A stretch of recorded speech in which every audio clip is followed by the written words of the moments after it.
Who is the number one enemy of everlasting life that took this privilege out of humanity over 6,500 years ago? Let's see. Now, happiness on earth, nearly everyone wants it. Then why are so many people unhappy? What is wrong? Since almost everybody wants peace, why do nations go to war and why do people hate one another? Is there some guiding force that moves them to do these bad things? Could it be that a common invisible power controls the nations? Many have wondered about this when they have considered the terrible cruelty of mankind, the fearful gases used in warfare since 40 years, 50 years ago, to choke and burn persons to death, as well as the napalm bombs and the atomic bombs. Also consider the flame workers or flamethrowers, the concentration camps during Second World War, the mass murder of millions of helpless people, such as in Gaza and Ukraine recently. Do you think that all this evil simply happened by chance, while man is capable on his own of committing terrible deeds? When you consider the gross wickedness of his acts, does it not seem that he has been influenced by an evil, invisible power? For instance, when in Israel, the government was ready to get rid of the prime minister there. Hamas, and the prime minister is back on the throne and is more powerful than ever. So he is committing more atrocities, and he continues with his mission. So Satan is behind all these things. This guy is a powerful creature. Now, there is no need to guess at the matter. The Bible clearly shows that this intelligent, unseen person has been controlling both man and nations. In the Bible, Jesus Christ called this powerful one the ruler of the world, based on John chapter 12, verse 31, chapter 14, 30, and chapter 16, verse 11. Now, to help us find out how Satan maneuvered these things, let's see the beginning of Jesus' ministry. The Bible tells us that after Jesus was baptized, he went into the wilderness where he was tempted by this unseen creature, as I mentioned, called Satan the devil. Part of that tempting is described this way. Again, the devil took him along to an unusually high mountain and showed him all the kingdoms of the world and their glory. And he said to him, all these things I will give you if you fall down and do an act of worship to me. Oh, he wanted worship.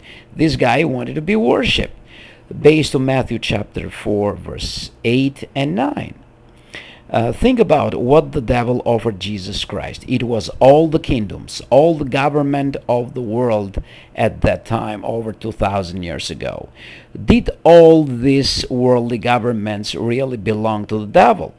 Yes, for how else could he have offered them to Jesus? Jesus did not deny that they were Satan's, which he would have done if Satan did not own them. Satan is really the unseen ruler of all the nations of the world. The Bible plainly says the world, or the whole world, is lying in the power of the wicked one, based on 1 John chapter 5:19. God's word, in fact, calls Satan the god of this human society, the god of this system of things. You can read it as a fact to 2 Corinthians chapter 4, verse 4. This information helps us to understand why Jesus said, "My kingdom is no part of this world," based to John chapter 18, verse 36. It also helps us to understand why nations hate and try to destroy one another when it is the desire of all normal persons, normal humans, to live at peace. Yes, Satan is misleading the entire inhabited earth. Satan is misleading the entire inhabited earth. You can look at this prophecy, at this fact, at Revelation chapter 12, verse 9. He would like to mislead us too. He does not want us to receive God's gift of everlasting life. So we have to fight to keep from being influenced by him to do what is bad. So we have to resist this guy. We need to know about Satan and how he works in order to resist his efforts to mislead us. Now, who the devil is? Satan the devil is a real person. He is not merely the evil in all humankind or mankind, as some persons may believe. Of course, humans cannot see the devil for the same reason that they cannot see God. Both God and the devil are spirit persons, forms of life higher than humans and unseen for our eyes. This is based on John chapter 4, verse 24. Of course, the gospel. But if God is love, someone may ask, right? Then why did he make the devil? And many humans have asked this question. The fact is, God did not create the devil. Yet, if God created everyone, a person may say again, he must have created the devil. Who else could have? Where did the devil come from? The Bible explains that God created many spirit persons similar to himself. In the Bible, these spirits are called angels. Also, they are called sons of God, based to Job chapter 38, verse 7, and Psalms 104:4, and Hebrews 1, 7, and 13 and 14 verses, of course, in Hebrews chapter 1. God created them all perfect. Not one of them was a devil or Satan. The word devil means slanderer, and the word Satan means opposer. So we don't know the real name of this guy, but he is bestowed ironically in these two titles, Satan opposer and devil the liar, because the true God removed his original name from him when he was in charge of the Garden of Eden, because he did not deserve that privilege anymore. So he lost the privilege of that name. Now he has terrible names, or titles rather. So the time came, however, when one of these spirit sons of God made himself the devil, that is a hateful liar who speaks bad things about another. He also made himself Satan, that is, as we mentioned, an opposer of God. He was not created that way, but later became that kind of person. To illustrate, a thief is not born a thief. He may have come from a good family, having honest parents and law-abiding brothers and sisters, but his own desire for what money can buy is what may have caused him to become a thief. How then did one of God's spirit sons make himself Satan the devil? The angel that became the devil was present when God created the earth and later the first human couple, Adam and Eve. So this is based on the book of Job chapter 38, verse 4 and 7. So he would have heard God tell them to have children, of course, because this is something that the true God, Jehovah, gave as command, I might say, to Adam and Eve, to the book of Genesis chapter 1, verse 27 and 28. He knew that after a while the whole earth would be fulfilled with righteous people worshiping God. That was God's purpose. However, this angel thought a great deal of his own beauty and intelligence, of course, when he was in the Garden of Eden taking care of these two people, the first ones that human society came from, and wanted to receive for himself the worship that would be given to God. So he knew that Adam and Eve were going to have millions and then billions of people, and he wanted that worship to be upon him, not on God, directed to God.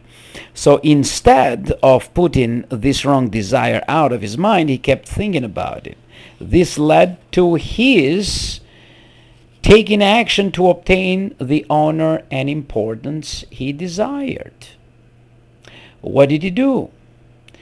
The rebellious angel used the lowly serpent to speak to the first woman, Eve. He did this much as a skilled person who can, or that can make it seems as if a nearby animal or a dummy figure is talking. But it was really this rebellious angel, the one called in the Bible the original serpent, who was speaking to Eve, based to Revelation chapter 12, verse 9. He said that God was not telling her the truth and was holding back from her knowledge that she would have, or that she should have, yes. And you can see this fact when you read Genesis chapter 3 from verse 1 to 5. This is the communication between Eve and the serpent, or the devil that spoke behind the serpent. This was a hateful lie, and it made him a devil. He thus became also an opposer of God, or a Satan. As you can see, it is wrong to think that the devil, as a creature with horns and a pitchfork, who oversees some underground places of torment, is like this, based on human imaginations, when actually he was one of the most beautiful angels that Jehovah created, not as Satan the devil, but as his son, beautiful one, gorgeous in a sense, handsome in everything. And he was faithful to his father for billions of years probably. But when Adam and Eve were created, his mind switched, and he rebelled because he wanted the worship of Adam and Eve and the children that were going to come behind them, after them, I might say. So he is really a very powerful but wicked angel. So he is no longer good, but powerful and wicked. Now let's see what this guy generates with his influence in this human society. The lie the devil told Eve worked just as he planned. She believed it, and so disobeyed God. She disobeyed God. And she was able to get her husband to break God's law, also based on Genesis chapter 3, verse 6, because I think he was infatuated after her. The devil's claim was that humans can get along without God. He argued that people can rule themselves successfully without God's help. The devil also claimed that he would or could turn away from God all those who would be the offspring of Adam and Eve. So he had some confidence in himself that he can do that. Of course, God could have destroyed Satan right away, but that would not have answered the questions that Satan had raised, questions that could stay in the minds of the other angels who were watching. We might say the other millions of angels who were watching in this aspect. So God allowed time for Satan to try to prove his claims. With what results? The passage of time has proved that humans cannot rule themselves successfully without God's help. Their attempts have failed completely. The people have suffered terribly under the governments of men, which, as the scriptures show, have been controlled from behind the scenes by this guy, these evil persons, this angel, this invisible spirit creature. Also, God's allowing time has clearly shown that Satan has not been able to turn all persons away from worshiping God. So we have Noah and the 7 members of his family during the flood. So they passed from that system to the other one that they, in time, by having children, was created. So we are now directly from Noah and his 3 sons. Always there have been faithful and loyal people who love God. So he failed to turn everyone on his side. So there have always been some who have remained faithful to God's rulership. You can read in the Bible, for example, that Satan tried without success to stop Job from serving God. You can see that to Job chapter 1 from verse 6 to 12. How hard this guy tried to bend Job and to break him. Thus the claims of the devil have been proved false. He most certainly deserves destruction. For having started a wicked rebellion against God, and he's going to be destroyed. But as we are going to see, or we have explained in other videos on the final test. Now, happily, we have now reached the time for God to bring Satan's rule to an end during the Great Tribulation, Armageddon. Describing the first step in doing this, the Bible tells of an important battle in heaven, which, of course, was not seen or heard by people on earth. Read carefully the following Bible account based on the book of Revelation, which says, war broke out in heaven. Michael, who is the resurrected Jesus Christ, and his angels battled with the dragon, and the dragon and its angels battled, but did not prevail. Neither was a place found for them any longer in heaven. So down the great dragon was hurled, the original serpent, the one called devil and Satan, who is misleading the entire inhabited earth. He was hurled down to the earth, and his angels were hurled down with him. On this account, be glad, you heavens, and you who reside in them. Woe for the earth and for the sea, because the devil has come down to you, having great anger, knowing he has a short period of time. So this is what the book of Revelation, chapter 12, from verse 7 to 9 says, and you can read verse 12 as well. So when did this war in heaven take place? The evidence shows that it happened around the time of World War I, which was called the Great War, which began in 1914 in Common Air, sometime 110 years ago. As the Revelation points out, Satan was removed from the heavens at that time, which means we have been living in his short period of time since then. Thus, these are the last days of Satan's world. And 1914 constitute the beginning of the last days of human society. So they are constituted from 1914 until Armageddon. So the increase of lawlessness, the fear, the wars, the food shortages, the diseases, and other distressing conditions we have been experiencing are proof of this fact, since Satan knows his short period of time is about up.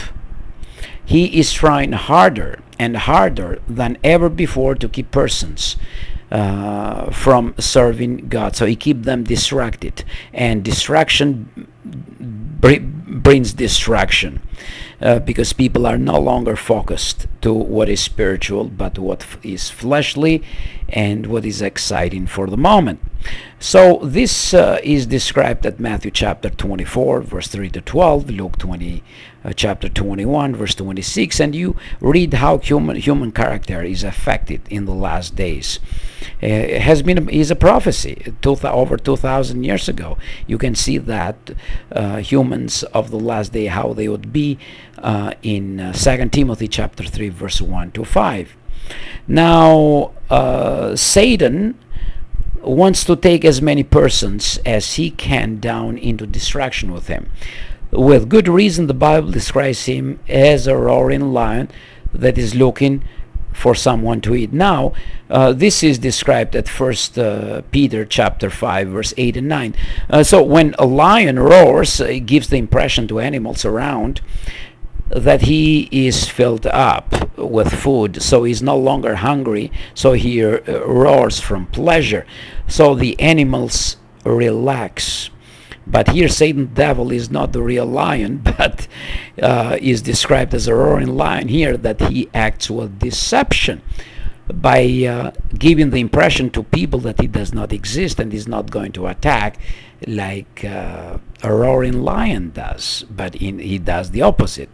So if we do not want to be caught by him, we need to learn how he attacks and also the ways in which he misleads people, based on 2 Corinthians chapter 2, verse 11. How Satan mislead people now. Do not think that Satan's methods are getting people to follow him are always easy to see. So the way how he acts, he's clever. He has studied human character and personality for over 6,000 years, so he knows us in our embryon.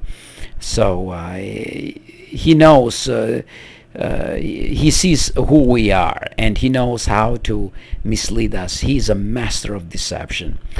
So his methods over the thousands of years, as I mentioned, in fact, have been so clever that today many people do not even believe that he exists.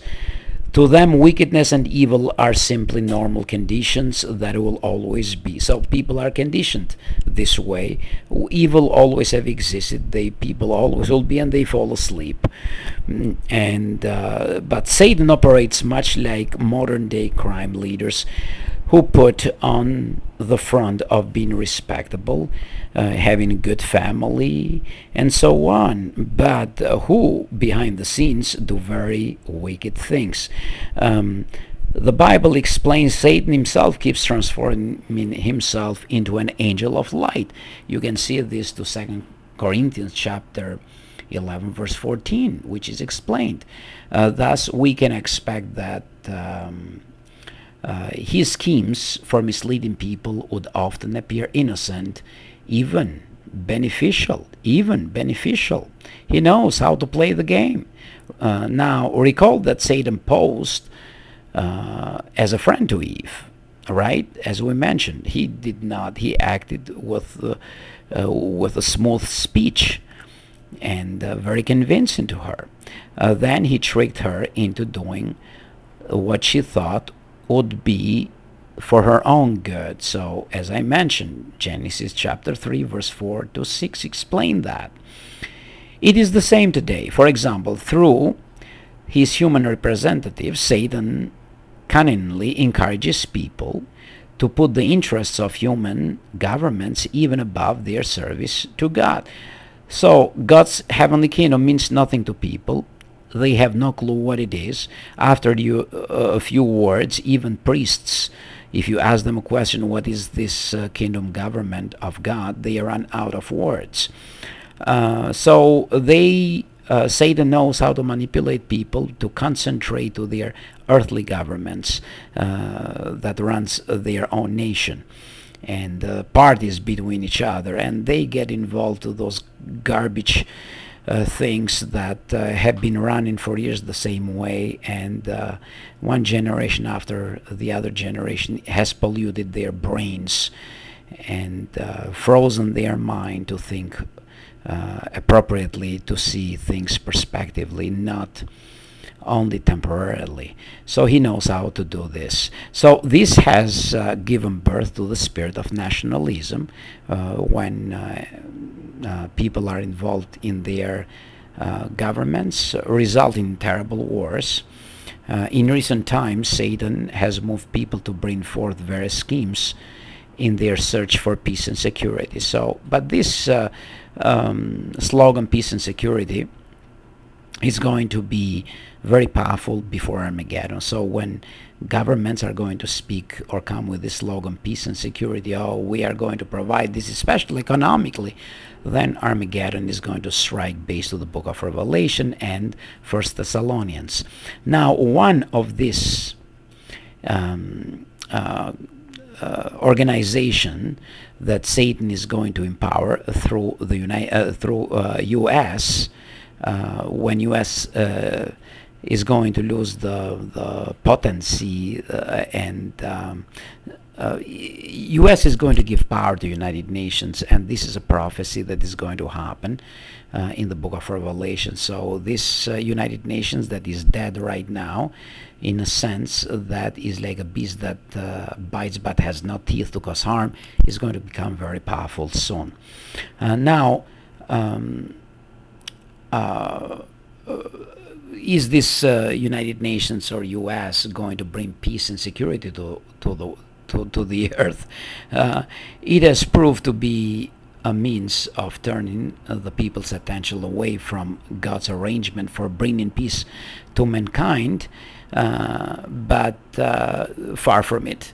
There is not going to be peace and security on the earth. Only the Prince of Peace is going to bring peace and security everlastingly and potentially on the earth, which is the resurrected Jesus Christ or Michael, based on the book of Isaiah chapter 9 verse 6 and Matthew chapter 6 verse 9 and 10.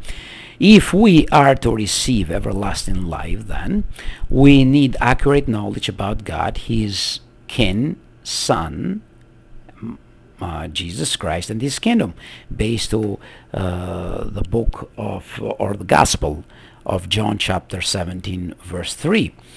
You can be sure that Satan, the devil, does not want you to have this knowledge, and that he will do all he can or in his power to stop you from getting this knowledge.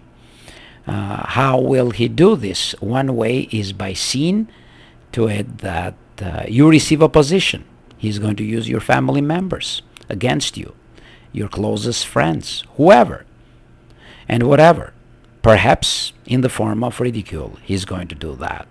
The Bible tells us all those desiring to live with godly devotion in association with Christ Jesus will also be persecuted, based on the book of 2 Timothy chapter 3 verse 12.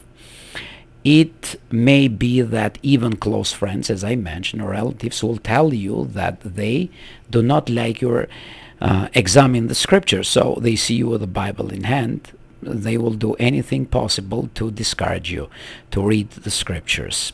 Jesus Christ himself even warned, indeed, a man's, as I mentioned, enemies will be persons of his own household. He that has greater affection for father or mother than for me, said Jesus, is not worthy of me. And he that has greater affection for son or daughter than for me is not worthy of me.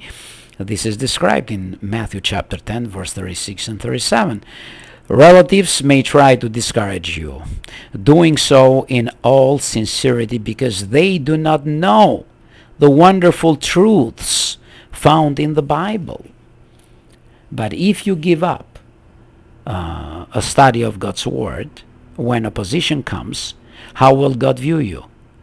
Also, if you give up, how will those friends and loved ones be helped by you to understand that accurate knowledge of the Bible is of life or death importance? You're staying with the things you learn from God's Word may in time influence them likewise to learn the truth. On the other hand, Satan may be responsible for tempting you to share in some immoral activity which is displeasing to God, based to 1 Corinthians chapter 6 verse 9 and 11. You can read that. 1 Corinthians chapter 6 verse 9 to 11. Traits of people. Or it may be that he will cause you to feel that you are too busy to study the Bible. But when you think about it, could there ever be anything more important than obtaining this kind of knowledge? Do not allow anything to stop you from gaining this knowledge that can lead to your receiving everlasting life in this beautiful planet Earth. The Bible urges, oppose the devil. If you do this, he will flee from you, is a promise based on James chapter 4 verse 7. Does this mean that if you resist Satan's attack, he will give up, right? And no longer cause you trouble? No, we are not saying that. He will try over and over again to get you to do what he wants.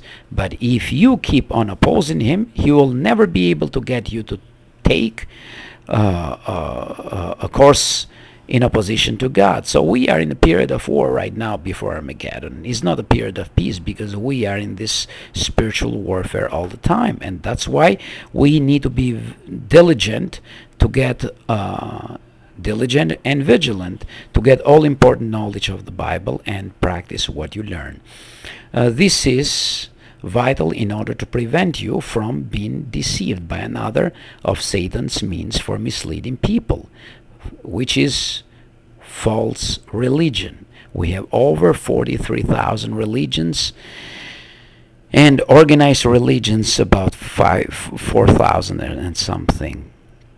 So he will use this powerful tool, as he has done so, to keep you away from this knowledge that we just mentioned. If you have any question, you can write to jw.org, and there they will provide someone to visit you and to take personal interest in you. Or you can stop by to any Kingdom Hall and look to the timetable of that Kingdom Hall, and you join the meeting and ask for Bible study, and there are many friends that will take care of you in this regard. Thank you for listening.